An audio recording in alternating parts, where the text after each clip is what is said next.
ஒற்றை விரலால் ஓங்கி அடிப்போம், வாக்களிப்பீர் இரட்டை இலக்கு. பிஜேபி வேலை பாக்குறீங்களா? அப்புறம் என்ன சார், யாரு நிக்கிறாங்க தெரியும், நீங்க எதுக்கு வந்து பேசுறீங்க? அப்ப நீங்க என்ன பண்ணணும், என்ன பேசணும், நீங்க என்ன கேட்டீங்க? பர்மிஷன் இருக்குன்னு சொல்லியாச்சு. இல்ல பர்மிஷன் இருக்குன்னு சொன்னா சரி பர்மிஷன் காமிங்கன்னா வந்தோடனே காமிக்கிறோம், வண்டி வந்தோடனே காமிக்கிறோம், ரைட்டா? அப்புறம் நீ கூட்டணி இல்ல, நீங்க இந்த டிஷர்ட்டை கட்டுனா சொல்றது உங்களுக்கு என்ன ரைட்ஸ் இருக்கு? நீங்க டிஷர்ட் கட்டுன்னு சொல்றது நீங்க உங்களுக்கு என்ன ரைட்ஸ் இருக்கு? நீங்க யாருக்கு வேலை பார்க்க, யார் சம்பளம் தர? அண்ணாமலை சம்பளம் தராரா? உங்களுக்கு அண்ணாமலை சம்பளம் கொடுத்துருக்கான்னு கேட்கறேன் நான். இல்லை பிஜேபி சம்பளம் வாங்கிட்டு இருக்கீங்களா? யாருக்கு சம்பளம் வாங்கி வேலை பார்த்துட்டு இருக்கீங்க சொல்லுங்க மிஸ்டர் கொரலரசன். யார்கிட்ட சம்பளம் வாங்கிட்டு இருக்கீங்க? பிஜேபிட்டியா? வந்து டிஷர்ட்டை கட்டு சொல்றீங்க, யார்கிட்ட வாங்கிட்டு இருக்கீங்க சம்பளம்? நான் கம்ப்ளைண்ட் பண்றேங்க உங்க மேல, பாத்துக்கலாங்க. டிஷர்ட்டை கட்டு சொல்றீங்க, நீ கூட்டணியா இல்ல? நீ கூட்டணி அறிவிக்கிறேன். இவர் கூட்டணி தான் முடிவு பண்றாரு போலீஸ்கார். இவர் தான் தமிழ்நாட்டில் அதிமுக திமுக கூட்டணியில உருவாக்கக்கூடிய போலீஸ்கார். அவர் தான். நீ பேசுனதுனாலதான் சொல்றேன், நீங்க பேசுனதுனால சொல்றேன் நானே. நீங்க வந்து என்ன சொல்றேன்னு பேசுறது தெரியும். நீங்க கூட்டணியான்னு கேட்டீங்களா இல்லையா? டிஷர்ட்டை கட்டு சொன்னீங்களா இல்லையா? நீங்க குரலரசன் சார், நீங்க டிஷர்ட்டை கட்டு சொன்னீங்களா இல்லையா? நீங்க தான் பண்ணி சொன்னீங்க. நீங்க போங்க, நாங்க எலெக்ஷன் ஆஃபீஸர் பேசிக்கிறோம், நாங்க பாத்துக்கிறோம். சரி சரிங்க சார், கிளம்புங்க. பிஜேபிக்காக போலீஸ்கார வேலை பார்க்க வேண்டாம், அதெல்லாம் மத்தவங்க வச்சுக்கோங்க. மே 14 வைக்காதீங்க சொல்லிட்டேன் நான். அரசாங்கத்துக்கு வேலை பாருங்க சார். அரசாங்கம் நீங்க பிஜேபி வந்து கம்ப்ளைண்ட் பண்ணா நீங்க கிட்ட டிஷர்ட் கட்டு சொல்லுவீங்களா? நீங்க தான் சொன்னீங்க. யார்கிட்ட பேசுறீங்க தெரியாதா? அதான் நீங்க எதுக்கு டிஷர்ட் கட்ட சொன்னீங்க? டிஷர்ட் கட்ட சொன்னீங்க. இதெல்லாம் வேற எங்கேயும் வச்சுக்கோங்க சார். நாங்களாம் உங்களோட பெரிய ஆபீசரை பார்த்துருக்கோம். மோடி கொடுக்குறாங்க, இவனாரு சார் வருது எங்க தேவை?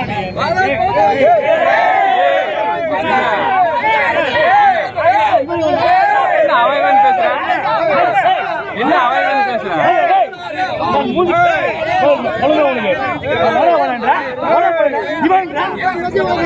மரியாதை உங்களுக்கு அவன் பேசுற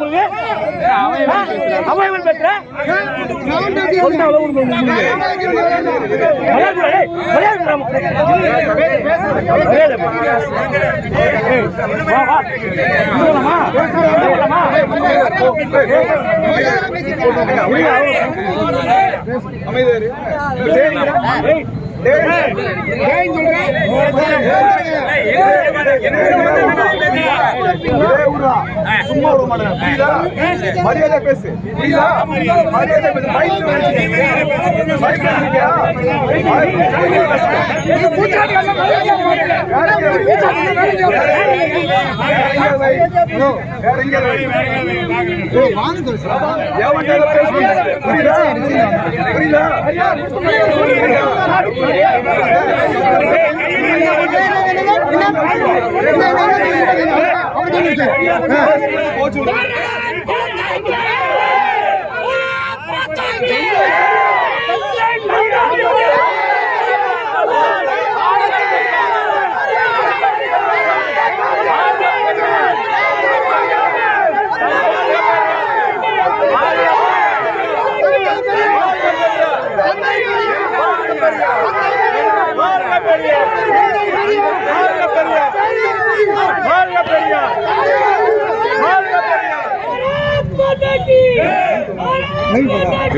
जय जय अन्नामलै, जय अन्नामलै, जय अन्नामलै,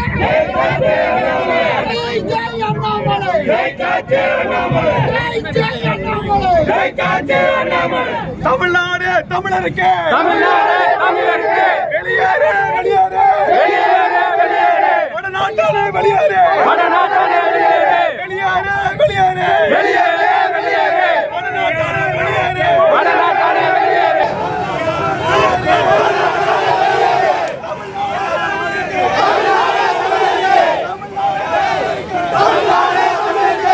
அதெல்லாம் ஒண்ணு வேண்டாங்க, நீங்க பிரச்சாரம் பண்ணுங்க. ஆனா பெரும்பாலும் பிற அமைப்பு பிற கட்சிகளை தாக்கி பேசுறது வேண்டாம். நீங்க ஆனா அவங்க வந்து இந்த இடத்துல ஓட்டு கேட்கறது 100% வந்து அவங்க ரைட்ஸ் இருக்கு. ஆனா பிஜேபிக்கு ஓட்டு போடாதீங்கன்னு சொல்லி இவங்க அச்சடித்து கொடுக்கறதுக்கு இவங்களுக்கு ரைட்ஸ் கிடையாது. சட்டம் ஒழுங்கு பிரச்சனை நிச்சயமா ஏற்படும். அவங்க வந்து அந்த நோட்டீஸை மடித்து உள்ள வச்சுட்டு எந்த கட்சிக்கு ஆதரவாக வேணாலும் ஓட்டு கேட்டு நான் அதை வேண்டாம்னு சொல்ல வேண்டும். ஆனா அவங்க வந்து இந்த இடத்துல அந்த நோட்டீஸை நீங்க சீஸ் பண்ணணும். அதை நான் பாத்துக்கிறேன். அவங்க பாருங்க, அவங்களுக்கு அனுமதிக்கு இந்த இடம் இருக்கு. அவங்க தாராளமா சொல்றபடி அந்த மாதிரி ஏதாவது நான் பாத்துக்கிறேன். நான் தான் சொல்றேன் 100% வந்து நீங்க அவர் ஆதரிச்சு பேசுங்க. எல்லா கட்சியும் எப்படி பேசுறாங்க அதே போல நீங்க அதே மாதிரி தான் கேள்வி கேட்கறோம். குறிப்பிட்ட ஒரு கட்சியை மட்டும் நீங்க வந்து 45 இடத்துல பேசிருக்கீங்க. சரிங்க, நேருக்கு திரும்ப இஷ்யூ ஆகுது. இல்ல இஷ்யூ ஆகுறவங்கள பேசுங்க சார். நீங்க என்னட்ட வந்து இஷ்யூ ஆகுதுன்னா இங்க இவ்வளவு இடத்துல 45 இடத்துல எந்த இஷ்யூ ஆகல சார். 45 இடத்துல எந்த இஷ்யூ ஆகல. இப்ப இஷ்யூ பண்றது யாரு? நாங்களா? இல்ல சார், இப்ப எங்க நான் கேக்குறேன், யார் பண்றாங்க? கிரியேட் ஆகுதுன்னா அப்ப அது யார் பண்றவங்க போய் பேசுங்க சார். அதை நான் பாத்துக்கிறேன். இப்ப நான் கேக்குறேன், அண்ணாமலை சார் வர்றாரு, நாங்க இருங்க இப்ப அண்ணாமலை வர்றாரு, நான் போய் பிரச்சனை பண்றேன், அண்ணாமலை போய் இதே மாதிரி சொல்லுவீங்களா? பிரச்சனை ஆகுது பேசாதீங்கன்னு சொல்லுவீங்களா? நீங்க தாராளமா சொல்லலாம் சார். அப்படி சொல்லிருக்கீங்களா? சட்டம் ஒழுங்கு நாங்க பாக்குறோம். சொல்லிருக்கீங்களா? எங்களுக்கு சட்டம் ஒழுங்கு யார் அப்படின்னு அண்ணாமலை சொன்னாலும் தப்புதான். நீங்க ஆமா சார், யாரு பிரச்சனை பண்றாலும் அவங்கள தான் பிடிக்கணும். நாளைக்கு திருடம் வருவாங்கிறது நாய் கடை நாங்க மூட முடியுமா? திருடம் தான் பிடிக்கணும். நீங்க சொல்ற அந்த விநியோகிச்சு அந்த நோட்டீஸ்னால ஒரு இஷ்யூ தான். வந்துட்டு எலெக்ஷன் கமிஷன்ல போட்டு சொல்றாரு. டீசன்ட் கல்ட்னு சொல்றாரு. இந்த டீசன்ட் பொடி கல்ட்னு சொல்லுவாங்க. வேப்பதிலிக்கிறதுக்கு அவருக்கு சொல்ல போறாரு.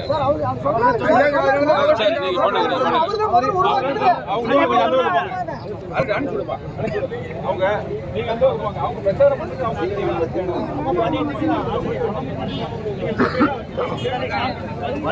காவிரி உரிமையிலிருந்து, மீனவர் உரிமையிலிருந்து, என்எல்சி உரிமையிலிருந்து, விவசாய உரிமையிலிருந்து, ஈழத்தமிழர் உரிமையிலிருந்து, ஈழத்தமிழர் விடுதலையிலிருந்து அனைத்து போராட்டத்திலும் சமரசம் இல்லாமல் எதற்கும் அஞ்சாமல் களம் காணக்கூடிய ஒரு போர்க்குணமிக்க இயக்கம் தான் மே 14 இயக்கம். மேதகு பிரபாகரன் அவர்களும் தந்தை பெரியார் அவர்களும் தமிழரசன் அவர்களையும் ஏற்றுக்கொண்ட இயக்கம் எங்கள் இயக்கம். எத்தனை வழக்குகள்? என் மீது மட்டும் 47 வழக்குகளை எடப்பாடி பதிவு செய்தார். 2 வழக்குகள் அதில் காவிரி உரிமைக்காக போராடியதற்காக என் மீது தேச துரோக வழக்கை போட்டார்கள். ஸ்டெர்லைட்டை பற்றி பேசியதற்காக, ஐநாவில் பேசியதற்காக என் மீது தேச துரோக வழக்கை பதிவு செய்து சிறையிலே அடைத்தார். வேலூர் சிறையிலே, தனிமை சிறையிலே என் குடும்பத்தினரை பார்க்க விடாமல் சித்திரவதை செய்து அடைத்தவர் எடப்பாடி. அன்றைக்கெல்லாம் என் விடுதலைக்காக வந்து நின்ற களத்தில் போராடியவர்கள் விடுதலை சிறுத்தைகள் மட்டும்தான். இங்க இருக்கிற கம்யூனிஸ்டுகள், மறுமலர்ச்சி திராவிட முன்னேற்ற கழகம் ஐயா வைகோ, பாட்டாளி மக்கள் கட்சி வரலையே. அவங்க வரலையே. ஏன் வரல? தமிழ் உரிமைக்காக நாங்க போராடி போனோம். காவிரியில தண்ணி வந்ததுன்னா ஜெயங்கொண்டத்துக்கு அது லாபம் கிடையாதா? சொல்லுங்க. கடலூர் மாவட்டத்துக்கும் சிதம்பரம் மாவட்டத்துக்கும் அதுல என்ன பலன் கிடையாதா? இந்த காவிரி உரிமைக்காக நான் தேச துரோக வழக்கை வாங்கி ஜெயிலுக்கு போலாம். குரல் கொடுக்க வேண்டிய பாட்டாளி மக்கள் கட்சி ஏன் குரல் கொடுக்கல? காரணம், பாஜகவோட கூட்டணி வச்சது. அந்த பாஜகவோட கூட்டணி வைத்த எடப்பாடி என்னை சிறையில் அடைத்தார். எங்க தமிழனுக்கு ஏதாவது ஒண்ணு நான் போராடக்கூடிய எங்களை எல்லாம் கை கழுவுகின்ற ஒரு கட்சியை, எங்களை எல்லாம் சிறையில் அடைத்து சித்திரவதை செய்ய வேண்டும் என்கின்ற கட்சியை மானமுள்ள தமிழன் எவனும் ஆதரிக்க முடியாது. மானமுள்ள தமிழன் எவனும் ஆதரிக்க முடியாது. எடப்பாடியை பார்த்து, அவரை பார்த்து நான் கேட்க விரும்புகின்றேன். எங்களை எல்லாம் சிறையில் அடைத்தீர்களே, பல வழக்குகளை, தேச துரோக வழக்குகளை, UAPA போன்ற கருப்பு சட்டங்களை, குண்டர் சட்டத்தை எதுக்கு? ஈழத்தமிழன் இறந்து போனான ஈழப்படுகொலைக்கு, இனப்படுகொலைக்கான ஈழத்தமிழனுக்காக மெழுகுவர்த்தி ஏந்தியதற்காக என் மீது குண்டர் சட்டத்தை ஏவியது எடப்பாடி அரசு. மறந்து விடவில்லை எடப்பாடி அவர்களே. உங்களுக்கு வேண்டுமான வழக்கை பார்த்தும் சிறையை பார்த்து அச்சம் இருக்கலாம், ஆனால் எங்களுக்கு கிடையாது. எடப்பாடி அவர்களை பார்த்து நான் கேட்கின்றேன், நீங்கள் பாஜகவோடு கூட்டணி இல்லை என்று பேசுகிறீர்களே, மோடியோடு கூட்டணி இல்லை என்று பேச துணிச்சல் இருக்கிறதா? நாங்கள் மோடியை ஆதரிக்க மாட்டோம் என்று சொல்லுவதற்கு துணிச்சல் இருக்கிறதா? அமித்ஷாவை ஏற்க மாட்டோம் என்று சொல்லுவதற்கு துணிச்சல் இருக்கிறதா? குஜராத்தி மார்வாடிக்காரன் கம்பெனி ஸ்டெர்லைட், அந்த கம்பெனி ஸ்டெர்லைட்டுக்காக 15 தமிழனை படுகொலை பண்ணது மட்டும் இல்லாம அதுக்காக நியாயம் கேட்க போன எங்களுக்கு தேச துரோக வழக்கா? இது அடுக்குமா? இது பொறுக்குமா? இதையெல்லாம் பேச மாட்டாராம். இங்க வந்து மாநில பிரச்சனையை பத்தி பேசுறேன், ஓட்டு போடுன்னு கேட்கிறாரு. எந்த மூஞ்சி வச்சு ஓட்டு போட கேட்க வந்திருக்கிறீங்க? மோடியோடு கைகோர்த்து கொண்டு இந்த மக்களை படுகொலை செய்த எடப்பாடி அவர்களே, இன்றைக்கு வரைக்கும் நீங்க மன்னிப்பு கேட்கல. இன்னைக்கு வரைக்கும் மன்னிப்பு கேட்கல. ஆக மோடியை ஆட்சிக்கு கொண்டு வருவதற்கு நேரடியாக பாஜக வேலை செய்கிறது என்றால், மறைமுகமாக ஆட்சிக்கு கொண்டு வருவதற்கு தான் அதிமுக வேலை செய்கிறது. நீங்க ரெட்டலைக்கு ஓட்டு போடுற, தாமரைக்கு ஓட்டு போடுற எல்லாம் மோடிக்கு தான் போய் சேரும். அந்த கொடுங்கோலனை திரும்பவும் தேர்ந்தெடுத்து நீங்கள் ஒரு களங்கத்தை பெற்றுவிடாதீர்கள். களங்கத்தை பெற்றுவிடாதீர்கள். இவங்களுக்கு முடிச்சு கட்டுறது மட்டும்தான் நம்ம காப்பாற்றுற ஒரே வழி. நான் ஒன்றை சொல்ல விரும்புறேன். இன்னும் சொல்லலாம், நான் இரவு முழுக்க நின்று சொல்ல முடியும். பாஜக பண்ண அட்டூழியத்தை பற்றி, அதோடு கைகோர்த்து அதிமுக செய்த அட்டூழியத்தை பற்றி நான் இரவு முழுக்க பேச முடியும். ரொம்ப எளிமையா ஒன்று சொல்றேன். விலைவாசி குறையணும்னா பானை சின்னத்துக்கு ஓட்டு போடுங்க. விலைவாசி ஏறணும்னு நினைச்சீங்கன்னா ரெட்டலைக்கோ தாமரைக்கோ ஓட்டு போடுங்க. வீடு நல்லா இருக்கணும்னா பானை சின்னம், வீடு நாசமா போகணும்னா ரெட்டலை சின்னமும் தாமரை சின்னம். அவ்வளவுதான் விஷயம்.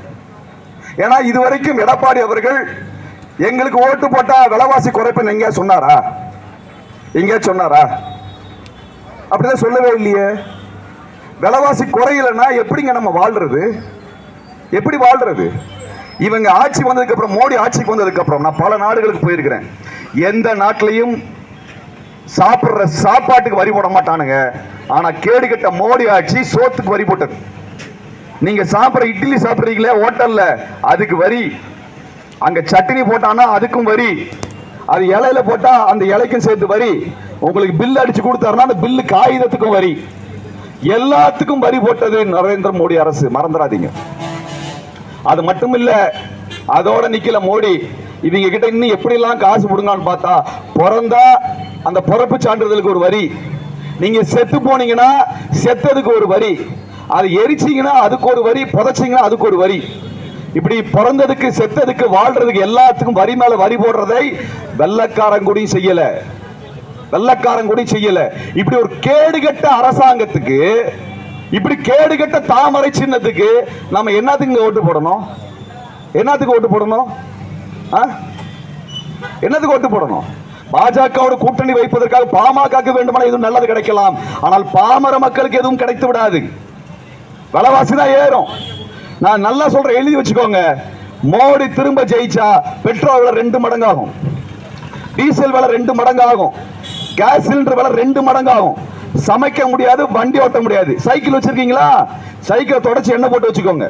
மோடி ஜெயிச்சாரா இனிமேல் சைக்கிள் தான் போக முடியும், இல்ல மாட்டு வண்டியில தான் போகணும். நீங்க பஸ்லயும் போக முடியாது, கார்லயும் போக முடியாது, பைக்லயும் போக முடியாது, வீட்டுல கேஸ் பண்ண முடியாது. விறகு வெற்றி அதுல சமைக்கிறதுக்கு தயாரா இருந்துக்கும். தயாரா? நீங்க தயாரா? நீ காலையில இட்லி தோசை எல்லாம் சமைக்கிறதும், மத்தியானம் சோறு ஆக்குறதும், நைட்டு மறுபடியும் இட்லி ஆக்குறதுலாம் சாத்தியம் கிடையாது. 3 வேளை சமைக்க முடியாது சார். காலையில மொத்தமா உலைய பத்த வச்சு சோத்து ஆக்கப்பட்டு 3 வேளை சோறு திங்கிறது மட்டும்தான் சாத்தியம். மோடி ஆட்சிக்கு வந்தா அந்த சோத்துக்கும் வரி போடுவான். அந்த சோத்துக்கும் வரி போடுவதுதான் அவனது வேலை. அந்த சோத்துக்கு எப்படி வரி ஏறிச்சு நான் கேட்கிறேன், புரிஞ்சுக்கோங்க. மோடி ஆட்சிக்கு வந்ததுக்கு அப்புறம் லாரிக்கு இன்சூரன்ஸுக்கான விலை 3 மடங்கு ஏத்தினாப்ல. ரோட் டாக்ஸ் 4 மடங்கு. நான் சொல்றது பொய் இல்ல. வர்ற லாரி ஏதாவது லாரி நிறுத்தி கேளுங்க, சரிங்களா? ரோட் டாக்ஸ் 4 முறை, இன்சூரன்ஸ் 3 மடங்கு, டீசல் விலை 2 மடங்கு, டீசலுக்கான தனி வரி அது 2 மடங்கு. இதுக்கப்புறம் டோல்கேட்டு இந்த ரோட்ல போட்டிருக்கான் பாத்தீங்களா? நீங்க சிதம்பரத்துல இருந்து வர்ற ரோட்ல போட்டிருக்கக்கூடிய டோல்கேட்டு, இந்த டோல்கேட்டு காசு 3 மடங்கு. இத்தனையும் ஏத்தனாலதான் இங்க நீங்க அறுவடை செஞ்சு ஏத்தன நெல்லு விலை 3 மடங்கா மாறுது, 2 மடங்கா ஏறுது. இப்படி கொண்டு வரக்கூடிய இந்த நெல்லை அரைச்சி அரிசியா மாத்தி மூட்டை கட்டினீங்கன்னு வச்சுக்கோங்களேன். மூட்டையா கட்டி மூட்டையை தச்சிங்கன்னா அதுக்கு ஒரு 5% வரி. நல்லா தெரிஞ்சுக்கோங்க. அரிசியை மூட்டையா போட்டீங்கன்னா அதுக்கு 5% வரி. மூட்டை எல்லாம் கையில அள்ளிட்டு வந்தா வரி கிடையாது சொல்றாரு நல்லவர்.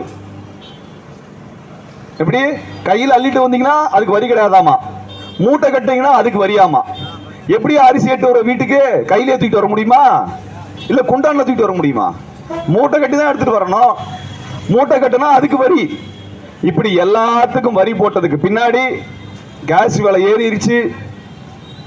இதுக்கப்புறம் பருப்பு விலை, அரிசி விலை, எல்லா விலையும் ஏறி இன்னைக்கு சாப்பிடவும் முடியாது, வேலை பார்க்கவும் முடியாது. நான் கேட்கிறேன், 10 வருஷத்துக்கு முன்னாடி பெட்ரோல் விலை 60 இருந்தப்ப இருந்த சம்பளம் இன்னைக்கு பெட்ரோல் விலை 2 மடங்கா ஏறினப்ப உங்க சம்பளம் 2 மடங்கா ஏறி இருக்கணும்ல? ஏறிச்சா? சம்பளம் 2 மடங்கு ஆகல, விலைவாசி 2 மடங்கா இருக்குது. இப்படி எல்லாம் இதையெல்லாம் பத்தி எடப்பாடி பேச மாட்டாருங்க, அதிமுக எல்லாம் பேசாது. அவங்க ஏன் பேச போறாங்க? நான் ஒன்னே ஒன்று சொல்ல விரும்புகிறேன். எடப்பாடி அவர்களை ஜெயலலிதா அம்மையார் கைது செய்து சிறையில் வச்சது யாரு? நரேந்திர மோடி. சிறையிலிருந்து வெளியே வந்ததுக்கு அப்புறம் ஜெயலலிதா அம்மையார் 10வது மாசம் இறந்து போறாங்க. சிறையில் ஜெயலலிதா அம்மையாருக்கு என்ன நடந்தது அப்படின்னு என்னைக்காவது கேட்டிருக்கீங்களா? நாங்க 6 வருஷமா கேட்கிறோம். ஏன்னா சிறையில் எனக்கு சோத்துல விச வச்சது எடப்பாடி. சரிங்களா? உங்க அரசு தான். எதுக்கு? ஸ்டெர்லைட்டை பத்தி நான் பேசுனதுக்காக. சிறையில் என்ன நடக்குதுன்னு எனக்கு நல்லாவே தெரியும். அந்த ஜெயிலில் அந்த அம்மையாருக்கு என்ன நடந்தது அப்படின்னு யார் கேட்கறது? யார் கேட்கறது? இன்னைக்கு வரைக்கும் நீங்க கேட்கல. அந்த கட்சி ஜெயலலிதா அம்மையார் இறந்ததுக்கு பின்னாடி அதிமுக 3ஆ உடைஞ்சது. 3ஆ உடைச்சது யாரு? மோடி, பிஜேபி. அவங்களோட நீங்க கூட்டணி வைப்பீங்க, மீது 2 குழு வெளியே நிற்கும். அப்ப 2 குழு கூட்டணி போச்சுன்னா நீங்க வெளியே நிற்பீங்க. என்னங்க நாடகம் அது? இந்த 3 சேரை போட்டு சுத்தி ஓடி வருவாங்களே, அந்த மாதிரி அந்த கட்சி ஓடி வந்துட்டே இருக்குது. அந்த கட்சி ஒன்னாகலையே. நீங்க அதிமுகவை சேர்ந்த நண்பர்கள் நான் சொல்றேன், உங்க கட்சி உருப்பிடும்னா உங்க கட்சி தோத்தாதான் உருப்பிடும். உங்க கட்சி ஜெயிச்சதுன்னா உருப்படாது. ஏன்னா உங்க கட்சி ஜெயிச்சதுன்னா உங்க கட்சி தலைவரே மோடியை கொண்டு போய் அடக்கி வச்சிருவார். மோடி ஆட்சி இறங்காமல், மோடியை வீழ்த்தாமல் அதிமுக காப்பாற்ற முடியாது. பாட்டாளி மக்கள் கட்சி பத்தி நான் சொல்ல வேண்டியது இல்லை. அந்த கட்சியில பாதி பேர் பாஜக மாறிட்டாங்க. நீங்க பாமகவோட நண்பர்களை நீங்க வீதி வீதியா பாஜக தூக்கிட்டு போனீங்கன்னா உங்க கட்சியே இருக்காது. உங்க கட்சியே இருக்காது. இப்படிதான் 20 வருஷத்துக்கு முன்னாடி சிவசேனா கட்சிக்காரன் அங்க 2 எம்எல்ஏ கூட இல்லாத பாஜகவை தூக்கிட்டே போனான். வீதி வீதியா தூக்கிட்டு போனான் மகாராஷ்டிராவில். இன்னைக்கு சிவசேனா கட்சியே கிடையாது. அந்த கட்சியை 2ஆ உடைச்சிட்டான். அந்த கட்சி 2ஆ உடைச்சிட்டான். ராம்விலாஸ் பாஸ்வான் மிகப்பெரிய தலைவர். அவர் அப்படிதான் பீகார்ல மோடியை தூக்கிட்டு போனார் எல்லா இடத்துக்கும். இன்னைக்கு ராம்விலாஸ் கட்சி 2ஆ உடைஞ்சு போச்சு. ராம்விலாஸ் செத்ததுக்கு அப்புறம் அந்த கட்சி 2ஆ உடைஞ்சிருச்சு. தாக்கரே செத்ததுக்கு அப்புறம் அந்த கட்சி 2ஆ உடைச்சிட்டாங்க. நிதிஷ்குமார் இருக்கிறாரு, அவர் உயிரோடு இருக்கும் போதே கட்சியை திருடிட்டு போயிட்டானுங்க. அப்ப நிதிஷ்குமார் போன தேர்தலில் பிரதம வேட்பாளராக சொல்லப்பட்டவர், அவர் கட்சியே காலியாயிருச்சு. தாக்கரே மகாராஷ்டிராவினுடைய பெரிய தாதான்னு சொன்னாங்க, அவர் கட்சி காலியாகி போயிருச்சு. ராம்விலாஸ் பாஸ்வான் இந்தியாவுடைய மிகப்பெரிய தலைவர், அவர் கட்சி காலியாக போயிருச்சு. பாட்டாளி மக்கள் கட்சி எப்படி காப்பாத்துவீங்க? நான் வர்றப்பெல்லாம் பாக்குறேன், எல்லா இடத்துலையும் தாமரை போட்டு அதுல மஞ்சள் கலரா அடிச்சு வச்சிருக்கீங்க. சார், மொத்தமா தாமரை உங்க கட்சி சாப்பிட்டுரும். மாம்பழத்தை சாப்பிட்டு செரிச்சிரும். அது சாதாரண தாமரை கிடையாது, எல்லாத்தையும் திங்கிற தாமரை. அது ஒரு கொலகார தாமரை. அது இந்த கட்சிக்கெல்லாம் தயவு செஞ்சு கூஜா தூக்குனீங்கன்னா உங்க கட்சி இருக்காது. ஆகவே தமிழ்நாட்டினுடைய உரிமைக்காக பேசக்கூடிய ஒரு தலைவரை அங்க அனுப்புங்க. அந்த வகையில தொல் திருமாவளவன் அவர்கள் ஒரு கட்சியின் தலைவராக நான் பார்க்கல, இந்த சமூகத்தின் தலைவராக, தமிழ்நாட்டினுடைய தலைவர்களில் மிகச் சிறந்தவராக நான் பார்க்கின்றேன். இந்திய அளவில் அவர் அப்படிதான் பார்க்கிறாங்க. இந்திய அளவில் பல நகரங்களில் பல கூட்டங்களில் நான் போயிருக்கின்றேன். அங்கே திருமாவளவன் அவர்களை ஒரு கட்சியின் தலைவராக அல்ல, இந்திய அளவிலான ஒரு முக்கியமான தலைவராக பார்க்கிறாங்க. அப்ப நீங்க இந்திய அளவில் ஒரு முக்கியமாக பார்க்கப்படக்கூடிய தலைவரை தேர்ந்தெடுத்து அனுப்ப போறீங்களா? அதை விட்டு போட்டு மோடிக்கு அடிமையாக இருக்கக்கூடிய எடப்பாடிக்கு அடிமையாக இருக்கக்கூடிய இந்த தொகுதியில் வேட்பாளர், ஆக அடிமைக்கு அடிமையாக இருக்கக்கூடிய ஒரு அடிமைக்கு ஓட்டு போட போறீங்களா? எதை அனுப்ப போறீங்க? எதை அனுப்ப போறீங்க? புலியை அனுப்ப போகிறீர்களா அல்லது எலியை அனுப்ப போகிறீர்களா? அது என் தொகுதியில் 2 பெருச்சாளி இருக்குது, ஒரே ஒரு சிறுத்தை தான் இருக்குது. மோடி ஆட்சியை வேட்டையாடுவதற்கு சிறுத்தை தான் வேண்டும். துணிச்சல் மிக்க தமிழன் வேண்டும். தமிழனா பாருங்க சார், சாதியா பார்க்காதீங்க. தமிழனா பாரு. நீ ஒரு வடநாட்டா மோடி எல்லாம் தலைவனா ஏத்துக்கக்கூடிய பாமக தொண்டனை பார்த்து கேட்கிற, ஒரு வடநாட்டானாலாம் தலைவனா ஏத்துக்கிறீங்களா? ஒரு சக தமிழனை ஏன் நண்பனா தோழனா ஏத்துக்க முடியல உங்களால? உங்களுக்கு சேர்த்து போராடக்கூடிய ஒரு தலைவனை அனுப்புங்க. இதை விட்டுட்டு ஒரு வடநாட்டாங்க கட்சிக்கு பூஜா தூக்குனீங்கன்னா உங்க கட்சி நாசமா போகும், தமிழ்நாடு நாசமா போகும், இந்தியாவும் நாசமா போகும். ஆகவே பானை சின்னம் வெற்றி பெற வேண்டும் என்பது ஒட்டுமொத்த தமிழ்நாட்டின் விருப்பம், ஜனநாயக சக்திகளினோட விருப்பம். தொல் திருமாவளவன் அவர்கள் பானை சின்னத்திலே பெருவெற்றி அடைவார் என்பது எங்களுக்கு நல்லாவே தெரியும். ஆனால் அந்த வெற்றி எப்படி இருக்கணும்னால் மிகப்பெரிய அளவுக்கான வாக்கு வித்தியாசம் வெற்றி இருக்கு. ஏன்னா இது தமிழ்நாட்டுக்கும் வடநாட்டானுக்கும் நடக்கிற சண்டை. வெளிப்படையா சொல்லிடுறேன், இது தமிழனுக்கும் வடநாட்டானுக்கும் நடக்கிற சண்டை. தமிழனை எல்லாம் அழிக்கக்கூடிய வடநாட்டு அணை எதிர்த்து நின்று போராடக்கூடிய ஒரு போராளியை நாங்கள் பாராளுமன்றத்துக்கு அனுப்பணும்னு நினைக்கிறோம். அல்லது ஒரு பெருச்சாலி அனுப்பணும்னு நினைச்சீங்கன்னா நாங்கள் ஒன்றும் பண்ண முடியாது. அப்ப உங்களுடைய தொகுதிக்கு தான் கெட்ட பேர் வரும். அந்த வகையில துணிச்சலாக நேருக்கு நேராக நின்று பேசக்கூடிய ஒரு துணிச்சல் மிக்க தலைவரை தோழர் தொல் திருமாவளவன் அவர்களை பானை சின்னத்திலே பெரு வாக்களிப்பு அளித்து வெற்றி பெற செய்து நீங்கள் பாராளுமன்றத்துக்கு அனுப்ப வேண்டும்.